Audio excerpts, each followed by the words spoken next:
नमस्कार, डिबेट के number 1 show ताल ठोक के में आपका बहुत बहुत स्वागत है। मैं हूं आपके साथ अनुराग मुस्कान। ऑपरेशन सिंदूर पर शुरू हुई सियासत कब खत्म होगी ये कहा नहीं जा सकता, और ऑपरेशन सिंदूर पर राहुल गांधी के ताजा बयान को पाकिस्तान कैसे इस्तेमाल करेगा ये भी नहीं कहा जा सकता, क्योंकि पिछली दफा बालाकोट स्ट्राइक के वक्त पाकिस्तान ने राहुल गांधी के बयान का इस्तेमाल अपने डोजियर में भी किया था। लेकिन इतना जरूर तय है कि राहुल गांधी का ताजा सरेंडर वाला बयान पाकिस्तान की मीडिया में हेडलाइन बना हुआ है। इधर राहुल गांधी के बयान पर बीजेपी ने तीखी प्रतिक्रिया व्यक्त की है। बीजेपी सांसद सुधांशु त्रिवेदी और संबित पात्रा ने कहा है कि राहुल गांधी देश की सेना का अपमान कर रहे हैं। ऑपरेशन सिंदूर का डंका पूरी दुनिया में बज रहा है, इसके बावजूद राहुल गांधी को इस पर शंका है।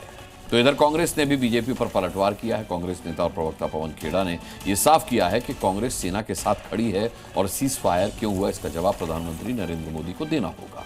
हालांकि यहां यह सवाल जरूर उठेगा कि राहुल गांधी सरेंडर और सीज फायर का फर्क नहीं जानते हैं क्या।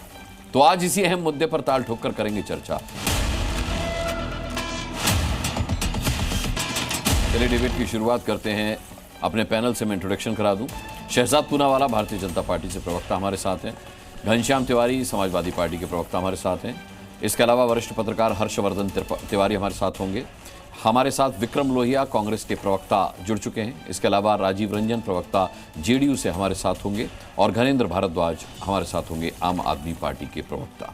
सबसे पहले विक्रम लोहिया साहब, डिबेट की शुरुआत में आपसे करता हूं, क्योंकि मुझे कतई इस बात में शक नहीं है कि राहुल गांधी बहुत उच्च कोटि की शिक्षा प्राप्त किए हुए हैं, लेकिन मुझे बड़ा आश्चर्य हुआ कि राहुल गांधी को सरेंडर और सीज फायर में फर्क नहीं पता। देखिए, बड़ी इंपॉर्टेंट बात कहता हूं कि सरेंडर और सीज फायर का मतलब सबको पता है। पूरा देश जानता है, आज पूरी दुनिया जानती है, सिवाय राहुल गांधी के। मजबूती से नहीं, मैं कैसी बात कर रहे हैं आप? मैं अपनी बात पूरी कर लूं मुस्कान भाई, अगर आप बीच में बोलेंगे तो बात ठीक नहीं है। पूरा देश जानता है भारत की ताकत को। भारत आजादी से लेके आज तक पूरे विश्व के अंदर भारत ने अपने नाम का डंका बजाया है, लेकिन झूठी बातों से नहीं, कुछ करके दिखाया है। इंदिरा गांधी ने देश पाकिस्तान के अंदर घुस के पाकिस्तान के अंदर, अच्छा, वो क्रेडिट इंदिरा गांधी का था, वो क्रेडिट इंदिरा गांधी का था, देश की सेना का नहीं था। वाह वाह वाह, सुन लीजिएगा विक्रम लोहिया, वाह वाह वाह वाह वाह, वो क्रेडिट इंदिरा गांधी का था। वाह वाह वाह वाह वाह, ये क्रेडिट भारतीय सेना का है। वाह वाह वाह वाह, तालियां तालियां तालियां। मैं तो आपकी बात पर तालियां बजा रहा हूं सर। बोलिए, आगे बोलिए। आज प्रधानमंत्री जी के नेतृत्व में भी भारत का डंका बहुत अच्छा बजता अगर ये सीज फायर नहीं होता। आज 140 करोड़ लोग भारत की सरकार के साथ खड़े थे, पूरा विपक्ष खड़ा था, और हमने कहा, राहुल गांधी जी ने कहा कि हम सरकार के साथ खड़े हैं। फिर आपने क्यों देश के साथ दगा करने का काम किया? अच्छा, ये बताइए, राहुल गांधी को ये टेलीफोनिक कन्वर्सेशन किसने बताया?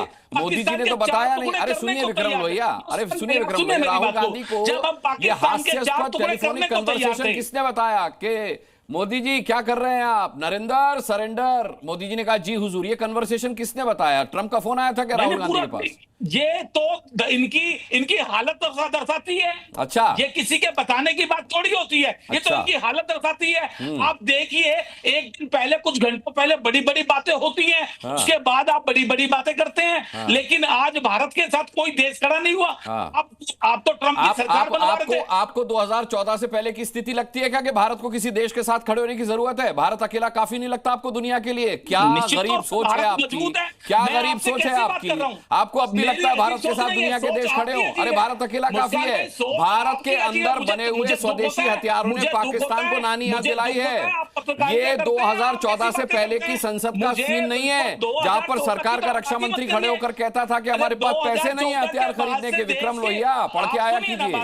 अनुराग भाई, आप बात सुनिए, 2014 के बाद से तो आप देश की हालत की बात ही मत करिए। 20 से ज्यादा आतंकवादी अटैक हो चुके हैं देश के ऊपर। अच्छा, आपके कांग्रेस के काल में जब हुए थे, यूपीए के काल में, तो क्या किया था आपने? तो क्या पाकिस्तान को कैसे सबक सिखाया था, जरा ही बताइए। देश के पत्रकार बन के बात कर रहे हैं मुझसे? नहीं, अरे वो तो ठीक है, वो तो ठीक है, ये तो मैं सुनता रहता हूँ, जब आपके पास जवाब नहीं होता तो एंकर को गोदी मीडिया कह दीजिए, बीजेपी का प्रवक्ता कह दीजिए। इससे आपका हल्कापन भारी नहीं हो जाएगा? पूछेंगे क्या आप? जवाब देंगे मुझे? कहां से आतंकवादी आए? सवाल पूछने का मेरा काम है, आपका काम जवाब देना है। मैं भी पूछूंगा आपसे। आप अपनी डिबेट में बुलाइए मुझे, फिर जवाब दूंगा मैं। नहीं, आप अपनी डिबेट में बुलाइए मुझे। बन के बात कर रहे हैं मेरे साथ। आप मेरे साथ देश के प्रवक्ता पत्रकार बन के बात नहीं कर रहा। मैं इस देश का प्रवक्ता हूं, इस देश का प्रतिनिधि हूं, इस देश का प्रतिनिधि हूं। मैं भी देश का मेरी बातों को पाकिस्तान कोर्ट नहीं करता यूएन में। मेरे दिए गए बयान को पाकिस्तान अपने हवाले के लिए कोर्ट नहीं करता यूएन में। पाकिस्तान की मीडिया मेरे बयानों को इस तरीके से नहीं चलाती है कि देखिए क्या हो रहा है हिंदुस्तान में, ऐसे नहीं चलाती। मेरे को गर्व है। वही तो कहना चाहता हूं, आप बताइए ना, आप देश की किरकिरी नरेंद्र सवाल मोदी पूछना मेरा काम है, मेरे सवालों का जवाब नहीं। और एक बात सुनिए विक्रम लोहिया, एक बात सुनिए बड़े ठंडे दिमाग से सुनिए। पहली बात तो ऑपरेशन सिंदूर अभी जारी है, फिर क्यों उन्होंने मिलिट्री, अरे सुनिए मिलिट्री एक्शन जो है वो ऑन होल्ड है, और सरेंडर की जहां तक बात है सर सुनिए, अरे बात सुनिए भैया, बात सुनिए। अनर्गल नहीं प्रलाप करने दूंगा मैं अपनी डिबेट किस वजह से ना नहीं करने दूंगा, नहीं नरेंद्र सरेंडर नहीं चलेगा यहाँ पर। सुनिए मेरी बात सुनिए। सरेंडर पता किसे कहते हैं? सरेंडर उसे कहते हैं जब 71 में 93,000 पाकिस्तानी सैनिक घुटने पर आ जाते हैं, सरेंडर कर देते हैं, उसे कहते हैं सरेंडर। और सरेंडर उसे कहते हैं कि जब हम बातचीत की टेबल पर उन 93,000 सैनिकों को पाकिस्तान को वापस कर देते हैं, उसे कहते हैं सरेंडर। सरेंडर उसे कहते हैं विक्रम लोहिया जब हम अपनी जीती हुई जमीन को पाकिस्तान को वापस कर देते हैं, सरेंडर उसे कहते हैं। चलिए बताइए किस शर्तों पे, अरे छोड़िए पढ़ के आइए इतिहास, ठीक है। वो आतंकवादी सौंपने की बात की, ठीक है, आपने उन आतंकवादियों को सौंपने की बात की, ठीक है। जो आतंकवादी इतनी बड़ी घटना को अंजाम देकर के चले गए, आपने उन आतंकवादियों को। अच्छा विक्रम लोहिया आ जाइए, आप ही आइए, शहजाद पूनावाला थोड़ा सा वेट कीजिए। विक्रम लोहिया ये बताइए कि वो जो 4-6 आतंकवादी से आप उनकी बात कर रहे हैं, मुझे भी बहुत जल्द उनका अंजाम देखना है और मुझे भी सरकार के जवाब का इंतजार है। आप ये बताइए कि जब अमेरिका के ट्विन टावर, अरे सुनिए यार मेरे सवाल का जवाब सुनिए, पहले मेरे सवाल सुनिए। जब ट्विन टावर पर अमेरिका के हमला हुआ था, उसके कितने साल बाद ओसामा बिन लादेन जो उस हमले के लिए जिम्मेदार था, मारा गया था? जानकारी है आपको? सामान्य ज्ञान आपका टेस्ट करूं, चलिए बताइए। निश्चित तौर पे मुझे जानकारी 10 साल बाद 10 साल बाद 10 साल बाद। एक सेकंड सुनिए मेरी बात को, अब सुनिए मेरी बात को, आप सुनिए। हाँ। वो मार करके प्लेन में उन्होंने प्लानिंग करके मारा, यहाँ देश में घुस करके अंदर आकर के मार करके। तो हमने भी घुसकर मारा, आपको यकीन नहीं हो रहा वो बात अलग है। आपको सबूत चाहिए, आपको सबूत चाहिए कितने रफाल मारे गए। आपका दुर्भाग्य ये कि आपको ये जानना है कितने रफाल मारे गए, आपको ये नहीं पूछना कि पाकिस्तान का हमने क्या किया। अच्छा यूपीए की सरकार में कभी पाकिस्तान के 12 एयरबेस में से 11 तबाह किए हैं क्या? यूपीए की सरकार में कभी पाकिस्तान में घुसकर 200 आतंकवादी मारे गए क्या? नहीं जवाब होगा आपके पास। चलिए आप अकेले नहीं है। शहजाद पूनावाला, ये सवाल कांग्रेस बार बार पूछ रही है। अभी भी हमने पवन खेरा जी को सुना, उन्होंने कहा कि लगभग 1 दर्जन बार ट्रंप कह चुके हैं कि कारोबार का हवाला देकर के मैंने ये सीज फायर करवाया। इस पर सरकार का, नरेंद्र मोदी का कोई जवाब नहीं मिल रहा है। और दूसरा सवाल कांग्रेस ये पूछ रही है कि वो आतंकवादी जिन्होंने पहलगाम में बेगुनाहों को मारा, 26 लोगों की जान ली, वो कहां है? वो अब तक पकड़े क्यों नहीं गए? शहजाद पूनावाला। सबसे पहले मैं आप ही के इन 2 सवालों का जवाब देता हूं, फिर अपनी प्राथमिक टिप्पणियां करता हूं। जहां तक ट्रंप का सवाल है, तो ट्रंप स्वयं ने कहा कि मैंने मध्यस्थता नहीं की, उस बयान को डिस्काउंट कर देना है। ट्रंप की हर बात को मानना है, तो उन्होंने कहा कि पाकिस्तान और भारत के बीच में 1000 साल का युद्ध है, तो क्या उस बात को भी माना जाए?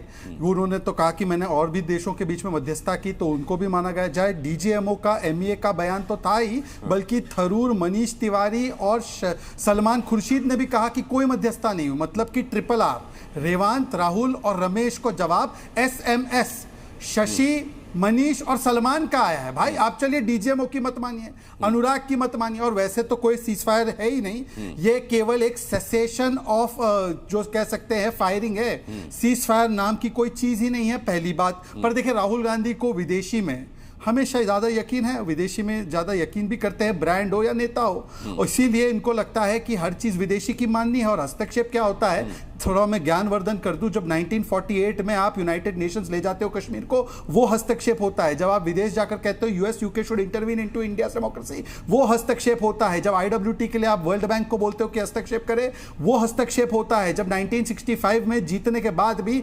1968 में दबाव में आकर आप पाकिस्तान को टेरिटरी दे दे, वो हस्तक्षेप होता है। 1971 में जीतने के बाद भी जब आप सोल्जर्स भी लौटा दो, 15,000 स्क्वायर किलोमीटर लौटा दो और POK ना लो यूनाइटेड नेशंस के दबाव में, वो हस्तक्षेप होता है। 1985 में जब रेगन जी राजीव गांधी को डिक्टेशन दे कि पाकिस्तान से कैसी बातचीत करनी है, ये डिक्टेशन होता है, ये इंटरफेरेंस होता है। 94 में न्यूक्लियर टेस्ट रोक दिया था नरसिम्हा राव ने क्योंकि विदेश से दबाव था, ये इंटरफेरेंस होता है 2004 से 14 के बीच में। अब आते हैं सो कॉल्ड सरेंडर की बात। चलिए, इसको तो ये ऑपरेशन सिंदूर को बोल रहे सरेंडर हो गया, तो बताइए 26/11 के बाद फली मेजर ने बोला था अटैक करो, वो क्या था? क्या किया था मनमोहन सिंह ने? बलूचिस्तान में हमारा हाथ है ये कहकर आ गए।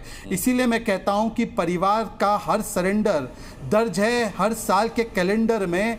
ये वही व्यक्ति है जो देश में बना है ब्लंडर, पाकिस्तान का बना है बॉय वंडर। जब आर्मी करे थंडर तो इसको लगता है कि हमने किया सरेंडर। ये इनकी फितरत में है, पूछिए ना। ये देखिए, आज ही की बात है, इलाहाबाद हाईकोर्ट ने इस बयान पर संज्ञान लेकर राहुल गांधी को फटकार लगाई। सुनिए, जो हमारे जवानों को अरुणाचल प्रदेश में पीट रहे हैं, जो हमारे जवानों को, आज ही की बात है, इलाहाबाद हाईकोर्ट ने कहा है कि राहुल गांधी को जिम्मेदारी से सेना के प्रति बयान देना चाहिए। आप मोदी को गाली दीजिए, नो प्रॉब्लम। आप शहजाद को गाली दीजिए, नो प्रॉब्लम। आप बीजेपी को गाली दीजिए, नो प्रॉब्लम। पर आप बार बार सड़क का गुंडा, खून की दलाली, बालाकोट मरे और ऑपरेशन सिंदूर फेलियर, ऑपरेशन सिंदूर छुटपुट और ऑपरेशन सिंदूर जो है वो सरेंडर है, इस प्रकार की बातें करने वाले। देखिए, मैंने आपके बीच में नहीं बोला लोहिया जी, मैंने आपके बीच में नहीं बोला। अभी विक्रम लोहिया अभी आपने इंदिरा गांधी जी को क्रेडिट दिया है भाई। कुछ तो शर्म कीजिए, कुछ तो शर्म कीजिए। इंदिरा गांधी ने सड़कों पे अपनी फोटो नहीं लगवा दी थी वर्दी पहन करके। अरे आप जब आप जैसे एक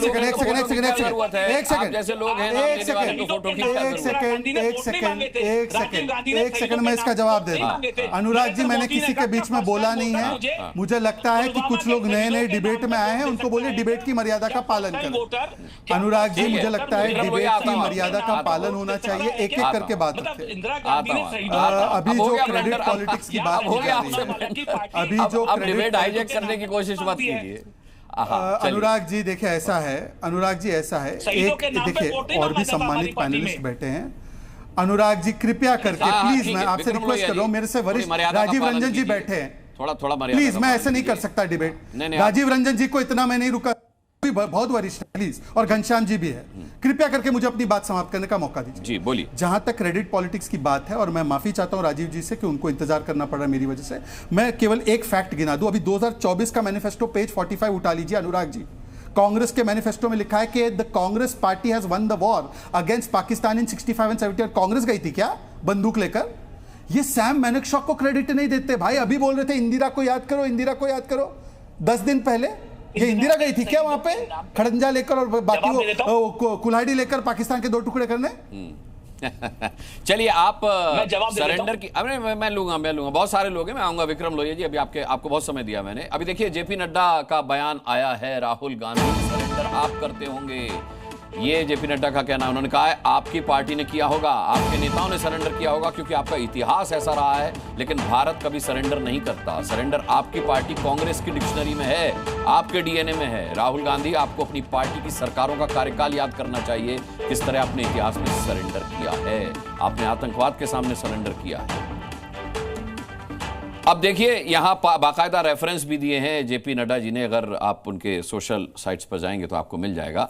सवाल यह है घनश्याम तिवारी जी कि सवाल पूछने का एक ढंग होना चाहिए। आप बड़ी सभ्यता के साथ सवाल पूछते हैं, और देखिए विक्रम साहब के जो सवाल थे वो मैंने बड़े, विक्रम लोहिया जी के सवाल वो शहजाद पूनावाला से पूछे। हम ये उम्मीद करते हैं कि हमें इन सवालों के जवाब मिलेंगे, सही वक्त आने पर मिलेंगे। इस उम्मीद पर हम सरकार से सवाल पूछते हैं। जरूरी नहीं कि हम जब सवाल पूछ रहे हैं सरकार तभी दे दे, लेकिन इस तरीके से मखौल उड़ाना, जिन बातों का कोई तथ्य नहीं है कि फोन किया ट्रंप ने और ट्रंप ने कहा मोदी जी क्या कर रहे हो, नरेंद्र सरेंडर, मोदी जी ने कहा जी हुजूर, क्या ये वाकई में आपको इतने बड़े नेता की भाषा लगती है? नमस्कार अनुराग जी, आपको, दर्शकों को और को पैनलिस्ट को। 3 बातें महत्वपूर्ण हैं।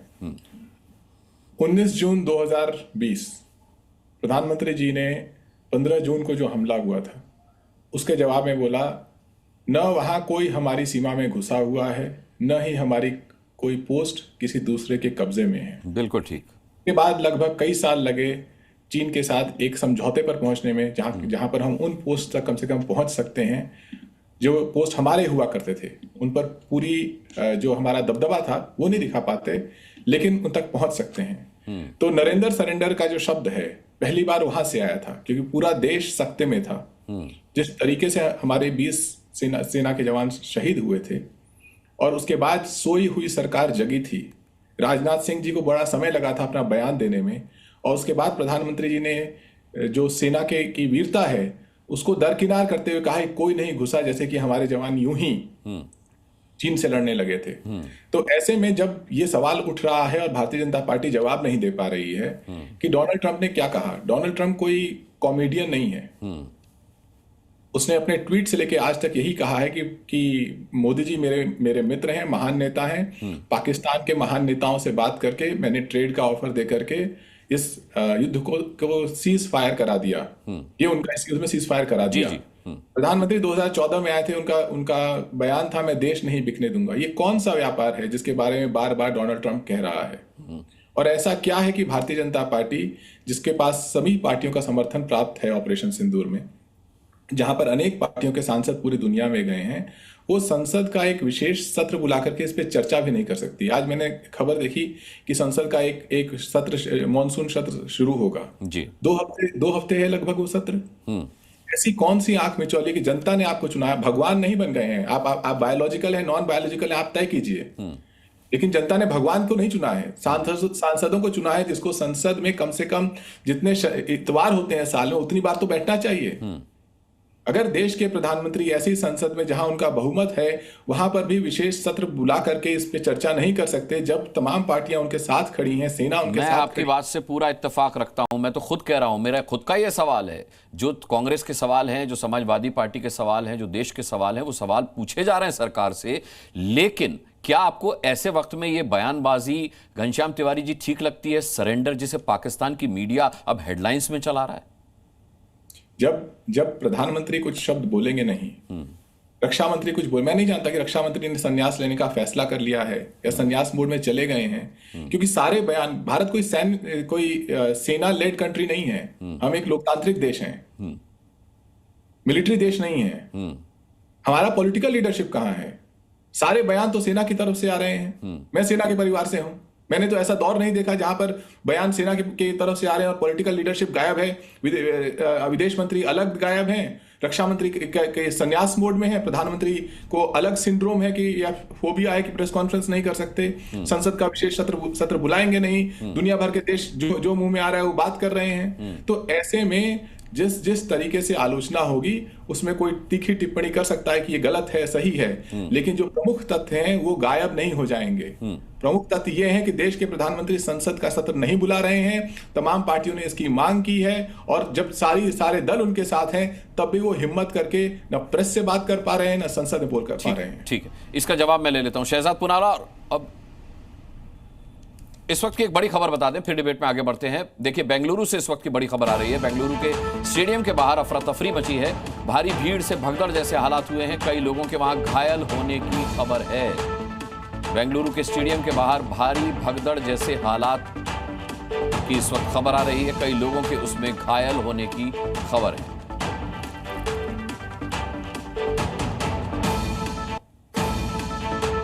ये आपको हम तस्वीरें दिखा रहे हैं, देखिए ये भगदड़, किस कदर भीड़ है आप देखिए। यहां जरा सी भी अगर भगदड़ होगी तो क्या होगा, और हुई है भगदड़ और उसके बाद कई लोगों के घायल होने की खबर आ रही है। ये बेंगलुरु के स्टेडियम की तस्वीरें आप देख रहे हैं।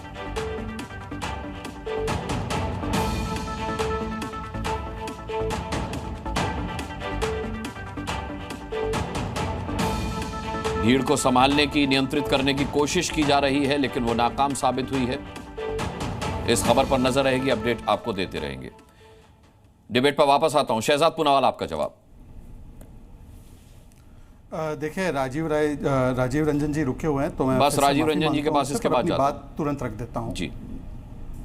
हाँ, देखिए, ऐसा है कि इंडिया और चाइना के बीच में, जैसे पाकिस्तान इंडिया के बीच में इंटरनेशनल बॉर्डर भी है, एलओसी भी है, इंडिया चाइना के बीच में एलएसी है। एलएसी का मतलब यह है कि उनका एक परसेप्शन है जिसको हम कतई अग्री नहीं करते और हमारा एक परसेप्शन है। तो जो बफर जोन है उसके बीच में दोनों की पेट्रोलिंग होती है। वो दोनों की पेट्रोलिंग थम गई थी और मेरे पास इंडियन आर्मी का स्टेटमेंट है कि जो प्री 2020 का स्टेटस था, पेट्रोलिंग को लेकर, उतनी ही पेट्रोलिंग आज भी हम लोग कर रहे हैं। इसका मतलब कि ना कोई अंदर आया है, ना कोई घुसा है, ना कुछ कंसीड हुआ है। पर घनश्याम जी बहुत ही विद्वान है। ये तो एक आपने इसको मिसकोट करके या मिसरिप्रेजेंट करके बता दिया। मैं आपको फैक्ट बताता हूं, अक्साई चीन तो खोया ना। और जब अक्साई चीन पर नेहरू जी को पूछा तो पता है क्या बोला पार्लियामेंट में? अरे यार बंजर जमीन है, घास भी नहीं उगती। तो किसी ने उनको मुड़कर बोला कि आपका सिर भी जो है उस पर बाल नहीं है तो उसको भी दे दे क्या? पीओके तो खोया ना, कच्चा थी वो तो दिया ना 1974 में। तो घनश्याम जी चलिए, आपको तो मैंने क्लैरिफिकेशन दे दिया इंडियन आर्मी की तरफ से। अब बताइए नेहरू क्या था, अब बताइए इंदिरा क्या थी कच्चा थी वो देने के लिए। एक बार खुलकर वही शब्दावली का इस्तेमाल कीजिए। घनश्याम जी, राजीव जी, मैं एक्सटर्नल अफेयर्स का बयान पढ़ रहा हूं 7 फरवरी 2025 में इंडो चाइना अग्रीमेंट के ऊपर।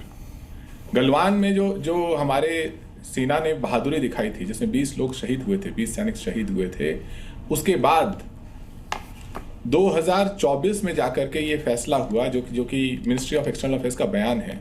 लोकसभा में एक सवाल के जवाब में question number 843, Indo China agreement on border related issues.